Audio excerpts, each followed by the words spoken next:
Hello, dear victims, and welcome back for the third episode of the Endarkened podcast. Once again, I am your host, Shadowmaster, and I am joined by my co-host, The Acolyte. and this episode, we will be asking the question, why horror? What psychological or sociological reasons are there for us as a society or as individuals to watch horror? Now, before we get into that, I want to ask the real question behind this episode. Rather than why horror, before we were even able to make the episode, we had to ask the question, Where horror? apparently this has gone missing on almost all forms of media, and we basically had to raid Vladimir Putin's snuff stash to get it. Yeah, as you can tell by the rivers of blood and the pile of corpses, it was a bit of a task finding this movie. For some reason, Tal Zimmerman has decided that you're not allowed to watch this movie anymore. I don't know why, but he has. I've checked Amazon, couldn't find a DVD or a Blu-ray. I couldn't find it on Netflix. I couldn't find it on Hulu. I couldn't find it on Shudder. I looked everywhere for it. Eventually, thus leading to the pile of dead Russian ninjas. This was making me feel like I was Kirby Sweetman looking for LaFin. Yeah, I found it. It's me. I found it. Luckily, you were blessed with certain occult powers by your dark benefactor. Normally, we would give a spoiler warning, and we still will. We will go over spoilers of this movie. It is a documentary, so I feel like spoilers are not necessarily as important as, say, a movie. There's going to be no twists or anything. But yes, spoilers, I guess. But it's not like you can find the movie, so Unless it's resurrected from the dead, spoilers are not really an issue, but there we went and gave you a warning anyway, because we're just nice guys, or maybe we're just trying to lure you in. Either way, please give that like button a stab and stalk us with a subscribe if you like what we do. And without further ado, we're going to start going into the film's contents and using it as a guide to ask some more general questions about the horror genre. So, starting with the very beginning of the film, we hear someone say that horror reflects the fear of the moment. And from what I've seen of the horror movies, in the movie Peeping Tom, it had a lot to do with stalkers and more of the voyeurs that were more common before surveillance cameras were everywhere. Right, when it was a little shadier to seek risque content than it is today. Cigarette burns that had more to do with niche subcultures. And with You'll Never Find Me, that had more to do with the serial killers and the true crime, I feel. No. I mean, no, that is actually a very big thing today. There's a lot of very popular true crime podcasts and TV shows, so it definitely kind of follows along with the fear of the moment. Even looking at what they talk about in the movie, though, they go into the big zombie fad that was happening back when it was released, which was 2014. Walking Dead. Right. Spoilers. Even I've seen that one. Everyone's seen that show. Yeah, and just to go in on how it might speak to the culture of the moment, this is, remember, not that much after 2008. And some of the theory speaks to the idea of zombies being representative of the past coming back to drag you down, or being weighed down by something, or just having insurmountable odds against you, numbers be against you. And in a way, it kind of speaks to hopelessness. You know, the Walking Dead are hopeless. They are without life and yet are living. And this could mean people living, again, without hope or without the ability to escape the past. And back then, perhaps it speaks to the generation's struggle, the millennial generation specifically, I'm thinking, to get free and build themselves up economically and socially. So this is how horror often speaks to us for the fears that we are going through in real life, although perhaps not very, very open or obvious way. Yes. I like to think of zombies the way George Romero described them. They are the working man's monster. They just come out in group and they do their darndest to just eat your flesh. Right. There's nothing special about them. There's some horror theory that was written, but mostly about Gothic literature by a theorist. I think his name was Franco Moretti. And he talks about, just to go to your point, about how Dracula and even Frankenstein were written in some sense about nobility. Like the characters are, a count, there's some other different type of noble, and it speaks of like how the past is trying to come back and kind of haunt, what would be the common people of the day. And what you just said kind of actually speaks to that this is a different type of monster. This is the masses. They're literally the masses. The unwashed, filthy, marauding, stupid masses. You said it, not me. I don't regret a single thing. One of the interviewees also says horror is smart where you don't think to look for it. And this kind of talks about what we mentioned briefly in one of our other episodes, that horror is going through a renaissance now, and you have what people are terming elevated horror. You have, the intellectualized horror that perhaps it went a little too in depth on in our last episode. Yeah, I just want to make commentary on how they talk about horror sort of being smart where it wasn't before, and it only grew smarter from that point in time. They also talk about, and this is one of the more important things I think they mention, that horror films are a rite of passage. That this is something that when you're younger, you're afraid of.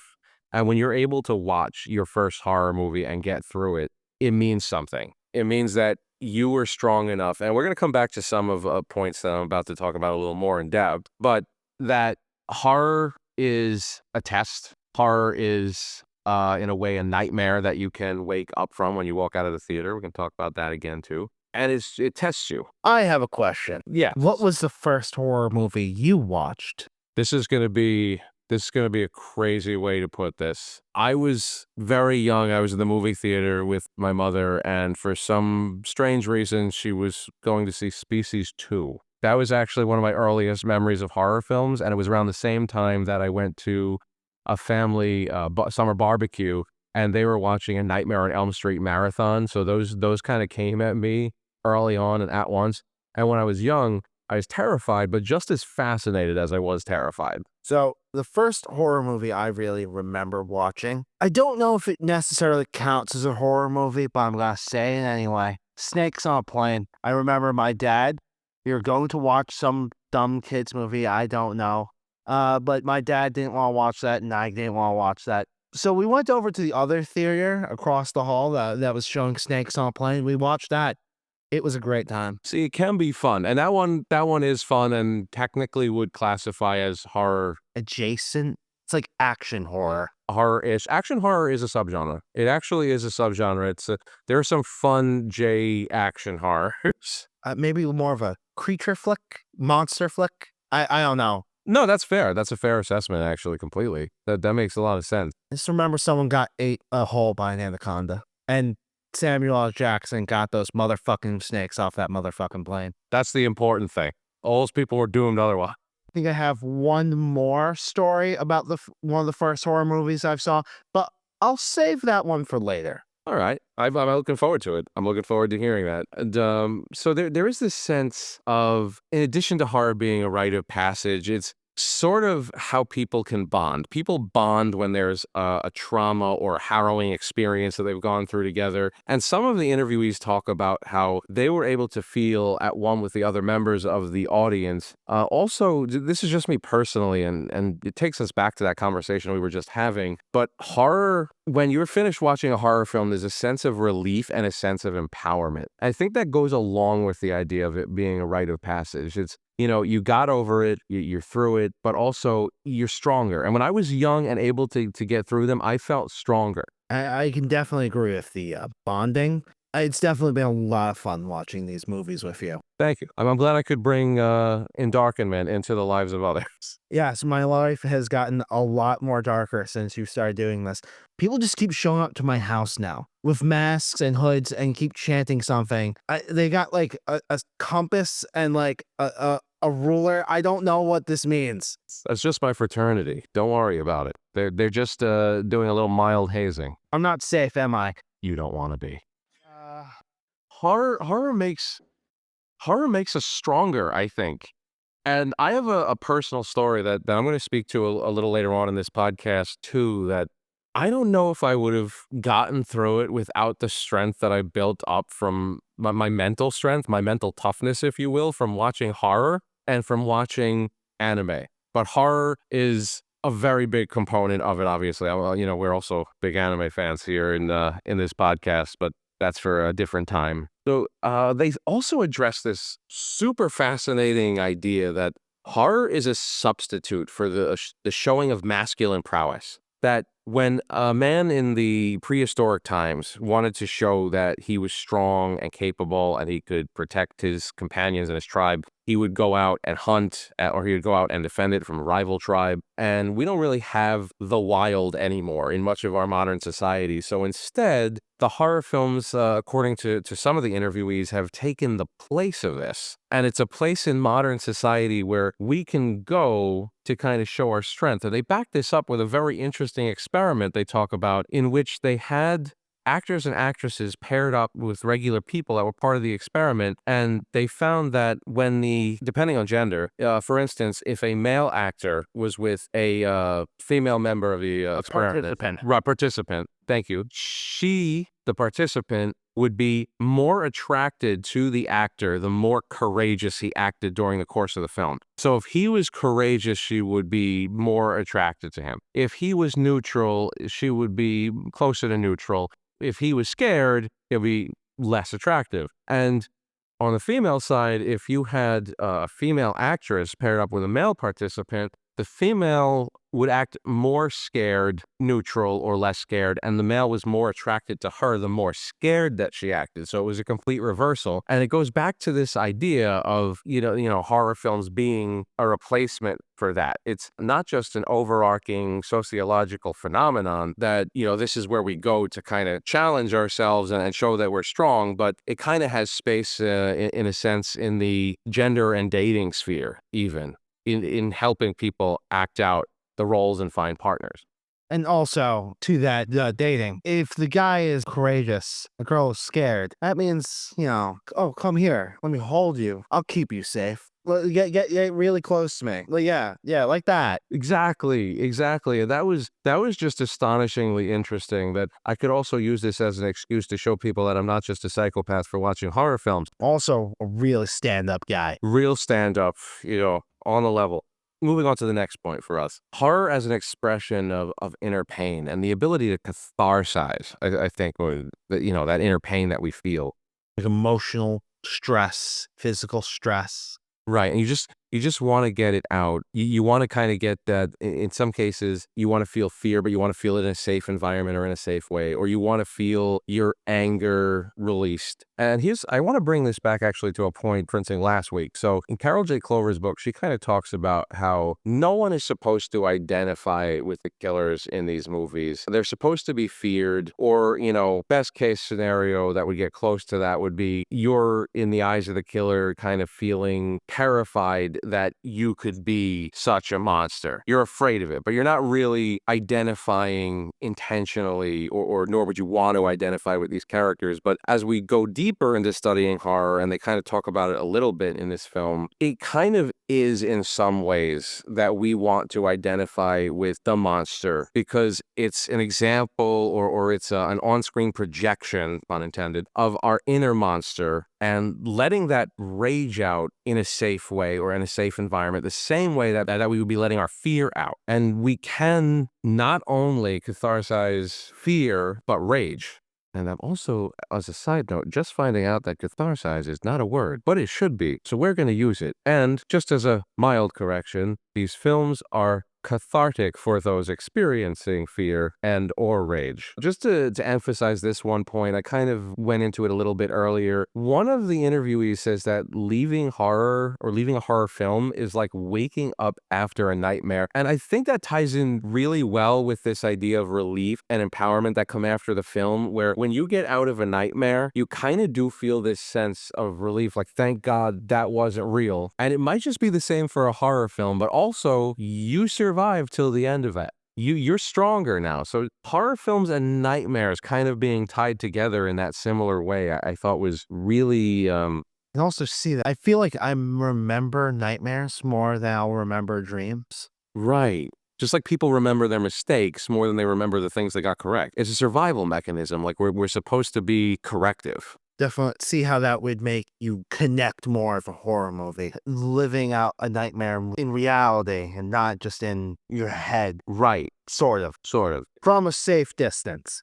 Yeah, it's a waking dream. The horror film is a waking dream, and expository is the word I was looking for earlier. Also, they talk about how horror keeps our fear senses honed because going back to the idea that we don't have people living in the wild anywhere near as much as we did, many centuries ago, we have horror films now to keep our senses of fear alive because without that, we may even lose it as a society. So there's even this evolutionary advantage to horror films. Some of them are talking about, or at least one of the interviewees in particular talked about. And again, we will give some names here, but mostly it's about the ideas. It's about the concepts that we really want to explore. Really quickly, I do want to go into just something silly in the film that we both kind of picked up on and thought was ridiculous and didn't make sense at all. They have Gene Siskel being interviewed when he was on television, giving ratings to horror films, and he kept saying that watching the horror films gave him a sense of dread, but not horror. It wasn't horror, it was dread. They are so very different, you see. You see, Shadow Master, dread is an extreme apprehension or fear of something. Well, horror is an intense feeling of repugnance and fear. You can see how the word fear is repeated, and you can also see how in horror you experience fear. And also, the synonym for horror is dread. That's what it says in the source I have here. So my best guess as to what Gene Siskel was trying to say is he dreaded having to watch what he considered vile or insulting imagery or a film that was being grotesque for the pure purposes of being grotesque. So I think dread for him was a word he used to describe something offensive personally to him, but it certainly didn't make sense when he was juxtaposing dread and horror and stating that they are quintessentially different. I will counter that by saying he was repulsed from the imagery on the screen, and the definition of horror is disgust. So he might have just, well, this is historically an issue that people in the film industry just hated horror and kind of lined it up with being similar to porn. Considering his reviews of horror movies done by artsy-fartsy directors, yeah, it's just that. Right. This is not the dignified man's cinema. See, when someone is ripping someone's face off with their teeth and wearing it on a face mask, but then you put the name Hannibal Lecter on that, that becomes fine. Right. Fine. Right. And a famous Shakespearean actor playing said role. They're just getting over the trauma in Hollywood of recognizing Silence of the Lambs as a horror film for those who might not be aware of this. They're going to find a new definition to reclassify it so they don't have to admit it yet. That's where the term elevated horror comes from, gosh. Oh, no. But moving on after that and going back into the meat of the discussion, horror helps us better handle negative emotions. So I thought this was something also very relevant to my own life, that when I was watching horror movies, and this goes back to the whole fear and rage thing too, because you get to experience it in these films or by watching these films, you learn to feel it and to better regulate it. So you are not flying off the handle at things that make you upset. You are not living in fear all the time of something that you might have a phobia of as much. These films can actually, in a way, be therapeutic. I can see that. See something happen to somebody, see horrible things happen to them, and then them come out the other side. Right, right. And that would go back to the idea of the final girl too, and we're gonna kind of bring that up again. Final girl, you keep bringing that up. Are you saying think like a lot of women watch these movies? Yes, and more apparently than we thought, because that's a point of contention among some of the interviewees in this movie. And here I do have, one or two names to talk about. The Sosker sisters said that 60% of horror viewers are female. And I thought that was interesting, not only because, this may pair up with the fact that we know that, in certain senses, women's pain tolerance is higher, perhaps or most likely due to having to give birth to children. But apparently it is very popular among women, even though there's a stereotype against it. What? You're gonna tell me that women would like watching a genre that's predominantly has female heroes and has them killing like a giant monster trying to attack them? Like what? I don't see how that could be the appeal. Oh, Yeah, crazy, right? oh, I get it now. A woman who gets to, I'm going to go Freud here for a second and get over her penis envy, grabbing a large phallic tool and taking on very, very masculine sensibilities and power and empowering herself to destroy the villain. My goodness, why would that appeal to female viewers? So there are about two more really important points I'd like to bring up before giving a little bit of my own backstory and why I believe watching horror makes us stronger from a personal vantage point. Horror can be a moral lesson. And I even have a little bit of history with this whole idea because I actually had a friend who hated horror, who wrote a paper in school speaking to the idea that horror is horrible to watch, but is moral.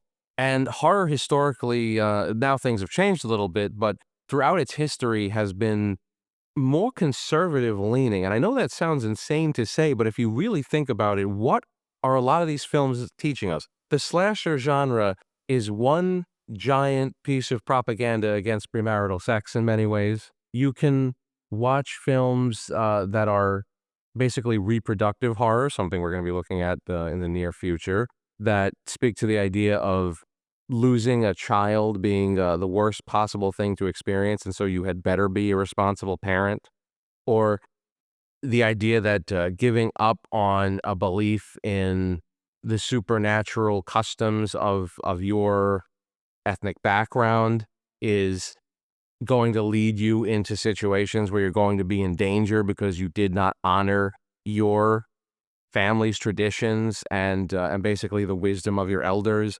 So there's a lot of moral lessons in here, and the way they speak about it in the movie is by showing Hogarth's 4 stages of cruelty, and they actually show it going in a cycle. That a man who is cruel, basically tormenting a dog, ends up on an anatomy table as an experiment, or as being used basically for a lesson for medical students with the dog eating his heart, that if you do evil, you will be destroyed. Yeah, so you're talking about that horror being more conservative, like a lot of European folklore, and where their morals would usually be something like, "Don't trust those people. They look different. They might be gypsies, and they'll use their magic on you." That is that is a different type of conservative, but still speaks to the exact same point that we are talking about. Yes, horror has been very traditionally conservative and isn't viewed as such, but most definitely is. In fact, the ending of Rosemary's Baby is supposed to be scary, not because there's a devil child in the room, but because the mother has walked into the room to own this devil child as her own and to take ownership of it, regardless of how horrific it is, taking it away from the institutional structure that brought about her conceiving and birthing this child. Second to last point here, and then I'll kind of move into some more one-off ideas and telling my own backstory a little bit. But there's also this idea that horror shows us not only the fear of the moment, but what cultures fear. And I have some examples of this that they don't really talk about in the film, but I've experienced it myself from watching so many horror films. Like you'll notice that reproductive horror is very much an Eastern Hemisphere type of horror because I've seen that very prolific in Korean and Japanese and Indonesian films, but not as much in the West. And in more recent times, it would make more sense definitely that you didn't see it, but where the culture is still more religious, especially in Indonesia, and more traditionally conservative, you're going to find that this is what people are afraid of. That it's mostly about the religion. And you also have folk horror, which is an entire subgenre of horror that just is literally about any culture experiencing terrifying things from the lore of that background. And speaking on Indonesian horror in particular, out of those that I just mentioned, there's also a very big theme of religiosity that you are meant to be, and it's a very heavily Muslim country for those who might not know, you are supposed to be a good, upstanding Muslim. That's very prevalent in Satan's Slave, the remake Satan's Slaves, and you see it at Forbidden Door, which also gets into the reproductive horror. But not to go too in depth, because some of these are going to be the Acolyte's torment. I mean, enjoyable viewing for the summer. So I promised you all I would talk about my experience, my personal experience, and horror made me stronger. I can say that without a doubt because there are things I've done in my life that I never would have been able to do without gaining the courage and the inspiration, I would say, from watching characters like Laurie Strode or Stretch from Texas Chainsaw Massacre 2, even though they're female, and watching people that are standing up to evil or standing up to something that is so wrong. In my own life, I lived out in reality a scenario where I was tormented and abused at work. I used to work in a New York City council office, and the courage that I got from wanting to watch these movies, and like I said, anime factored into, and wanting to be somebody that would stand up against. Anime factored in a lot, actually. Oh, oh dear, that is true. There are some there are reasons that's going to be on B Reel. That's some real life lore that we won't get too specific. Anime got involved to a certain degree in the court case. I was at an anime convention at one point, and they tried to use it against me in court. But I knew that what they were doing was wrong. I knew that some of the individuals involved had tormented other people with their bullying and other negative activities throughout many years. And I was not going to back down because I wanted to be somebody that, in the face of insurmountable odds, did not give up. And this was a massive lawsuit that made international news. And, if you Google my name, you'll see what the results were. But I won. Basically, I won. And it's thanks to me not wanting to be a victim. So, and I forgot to bring this up earlier. There was actually a couple of more things. Although, well, no, I did mention we were going to have some one-offs, but it might be a little deeper than that. When Tal Zimmerman and his mom are having their reactions while watching horror movies read scientifically in the film, the person running the experiment, or actually basically taking the readings, I should say, says that Tal had a bigger internal reaction, if anything, than his mom, even though he's the big horror fan and she hates horror, which was interesting, but she had a more physical, external reaction. And this instance speaks to the idea that horror kind of makes you stronger, because if you can be more afraid of something, again, it's one time with two people. I know it's by no means definitive. Highly scientific. Exactly. Shadow of a doubt, beyond the shadow of a doubt, this is exactly what is happening with everybody, or would happen with anybody you would ever try this on.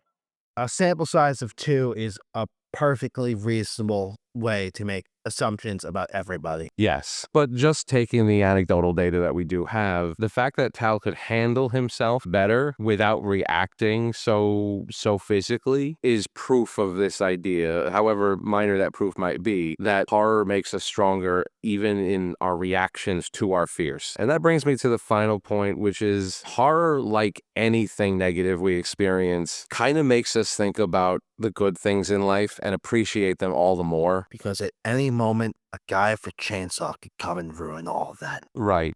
And I won't remind you about those people in hoods that are coming to you at night. Why do they keep, chanting in code? Don't worry. You'll learn exactly what all of it means after the hoodwink. I've seen that movie. It's a kid's movie, right? You just keep thinking that. Okay, anyway. Well, I hope that everyone has enjoyed this episode. We really wanted to be more openly conversational about what horror really means, what it means to me, what it means to Kyle, and get into why we're doing this podcast. So In future episodes, when we are looking at different films and doing long marathons of films from different countries or that are of a certain subgenre, we're going to be keeping everything we talked about in mind because we want to bring attention to horror. We want people to understand it and view it as a way to learn about themselves and empower themselves. And that's really what the goal of this podcast is. To learn why. Why watch this? Why enjoy this? Why get terrified by it? Why be repulsed from it and decide not to watch it for some reason your entire life until one of your friends just keeps bringing it up constantly and like, you know what, it's probably, you know what, screw it. I'll watch some with you. We can probably talk about this and do some sort of podcast or something. Have some discussions on it, and little did we know how deep they could actually get. I mean, I've talked about this stuff for hours, but I know you definitely weren't expecting it to go so deep. And us having conversations like this is what birthed the podcast. Is you kind of wanted to know from everything that you heard me say over the years, you know, what's really there? What is this really about? Why should I watch horror movies? And you wanted to see more horror movies. Yeah. So I have been the Acolyte. And I have been Shadow Master. One more time, if you haven't already, I will ask you to stab that like button, stalk us with a subscribe. Please leave a comment down in the section below if you would like to speak about your own experiences with horror movies, how you learned about them, what you feel about them, and if you feel like you got stronger from watching them, or are they something you just can't stand and are terrified of but want to learn a little bit more about so you know why you might have that fear. Anything you've got to say, we want to hear. But for now, once again, this is Shadow Master creeping off into the dark.